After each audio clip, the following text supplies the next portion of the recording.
Question हमें दिया हुआ है calculate I1, I2 and I3 in given figure. दो इसमें सर्किट दे रखे हैं, फर्स्ट एंड सेकंड, दोनों में हमें लूप लगाना पड़ेगा। ये स्टार्ट करते हैं, पहले लूप लगाते हैं ऊपर वाले सर्किट में। अच्छा, लूप की डायरेक्शन पहले से डिसाइडेड है क्योंकि क्वेश्चन में हमें दे रखा है कि क्लॉकवाइज डायरेक्शन में है, ऊपर वाले में भी और नीचे वाले में भी। करंट भी दे रखी है इन्होंने, ठीक है। तो अब इसमें हम ये चेक करेंगे कि जो हमारी लूप की डायरेक्शन है यानी जो क्लॉकवाइज है, क्लॉकवाइज डायरेक्शन में अगर करंट चलेगा तो वो पॉजिटिव होगा, उसके अक्रॉस वोल्टेज किसी रेजिस्टेंस के अक्रॉस, मान लीजिए 2 ओम है, इसके अक्रॉस जो वोल्टेज आएगा वो पॉजिटिव, ठीक। अगर करंट लूप के अकॉर्डिंग चल रही है, और जहां करंट लूप के अकॉर्डिंग नहीं चलेगी वहां क्या हो जाएगा, B equals to minus IR हो जाएगा। चलिए स्टार्ट करते हैं। केवल रेजिस्टेंस के अक्रॉस पोटेंशियल डिफरेंस निकालेंगे तभी ऐसा करेंगे। चलिए लूप लगाते हैं, loop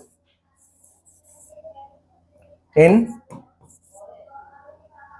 CABD, CABD।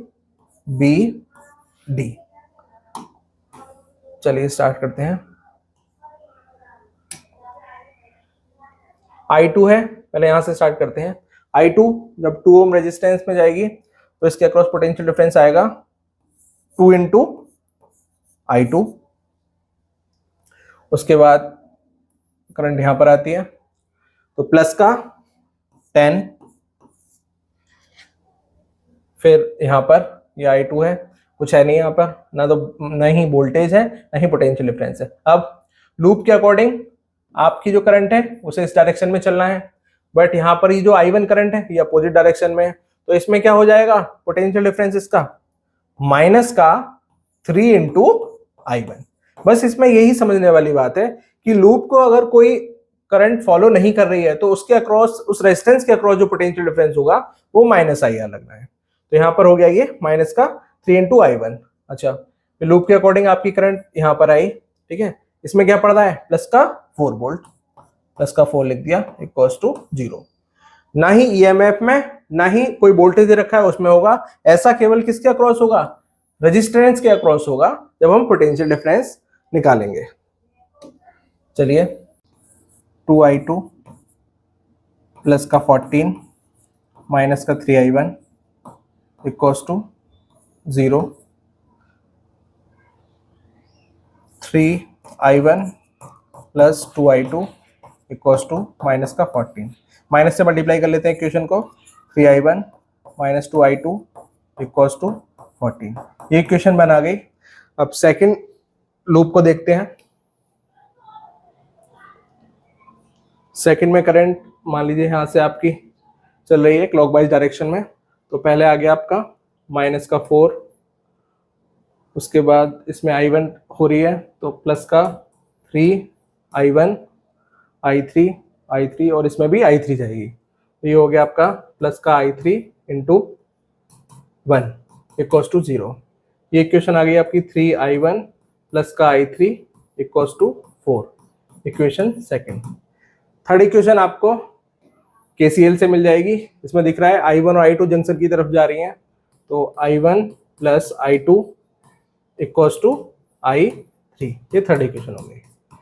Equation first जो है I1 और I2 में है, इक्वेशन सेकंड I1 और I3 में है। अगर हम इसमें I3 की वैल्यू पुट कर दें थर्ड इक्वेशन से तो सेकंड इक्वेशन भी I1 और I2 में कन्वर्ट हो जाएगी। चलिए पुट करते हैं, 3I1 plus I2 equals to 4, ये हो गया आपका 4I1 plus I2 equals to 4, equation 4। अब इक्वेशन फर्स्ट और फोर्थ को सॉल्व कर लेते हैं। फर्स्ट में हमें 2I2 दिखाई दे रहा है तो इसमें भी 2 से मल्टीप्लाई कर लीजिए, तो ये हो जाएगा 8I1 plus 2I2 equals to 8। अब इक्वेशन फर्स्ट को लिखिए इसके नीचे, 3I1 माइनस का 2I2 इक्वल्स टू 14। चलिए ऐड कर दीजिए, 8 और 3 11, 8 और 3 11, I1 इक्वल्स टू ये हो जाएंगे 22। I1 आपका आ गया 2 एम्पियर। अब I1 की वैल्यू हमें मिल गई है, I2 की वैल्यू निकाल लेते हैं इक्वेशन फर्स्ट में पुट करके, इसमें पुट कर देते हैं 3 I1 की जगह 2 minus 2I2 equals to 14, 6 minus 2I2 equals to 14,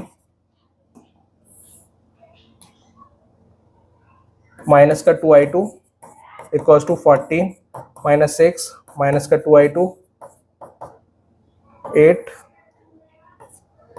यह आ जाएगा I2 आपका माइनस का 4 एम्पियर, I2 आ जाएगा माइनस का 4 एम्पियर। I3 निकाल लेते हैं, रिलेशन दे रखा था I1 plus I2 equals to I3। I1 है आपकी 2, I2 है आपकी माइनस का 4, तो I3 आ जाएगा माइनस का 2 एम्पियर। इस तरीके से KVL और KCL की हेल्प से हम लोग इसमें करंट निकाल सकते हैं।